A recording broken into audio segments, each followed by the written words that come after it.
ನನಗೆ ನೀನು ಯಾರು ಅನ್ನೋದನ್ನು ಹೇಗೆ ಹೇಳಲಿ? ನನ್ನ ಜೀವನದಲ್ಲಿ ನಿನಗೆ ಎಷ್ಟು ಪ್ರಾಮುಖ್ಯತೆ ಇದೆ ಅನ್ನೋದನ್ನು ಹೇಗೆ ಹೇಳಲಿ?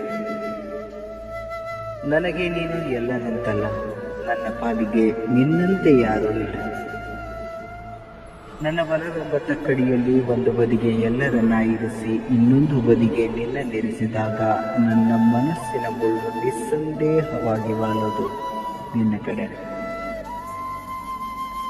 ನನಗೆ ಗೊತ್ತು, ಇಂಥ ಮಾತುಗಳನ್ನೆಲ್ಲ ನೀನು ನಂಬಲ್ಲ.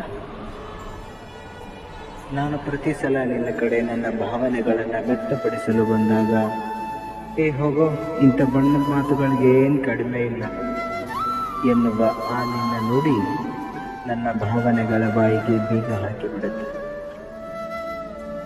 ನನ್ನ ಮಾತುಗಳು ಎಷ್ಟರ ಮಟ್ಟಿಗೆ ಬಣ್ಣದ್ದು ಅನ್ನೋದು ನನಗೆ ಗೊತ್ತಿಲ್ಲ, ಆದರೆ ನನ್ನ ಕನಸಿಗೆ ಬಣ್ಣ ಅಂತ ಬಂದಿದ್ದು ನಿನ್ನಿಂದ, ನಿನ್ನ ಸಾಂಗತ್ಯದಿಂದ. ಈ ಬಣ್ಣ ಯಾವತ್ತಿಗೂ ಮಾಸಿ ಹೋಗಬಾರದು, ಕೊನೆಯವರೆಗೂ ಇರಬೇಕು.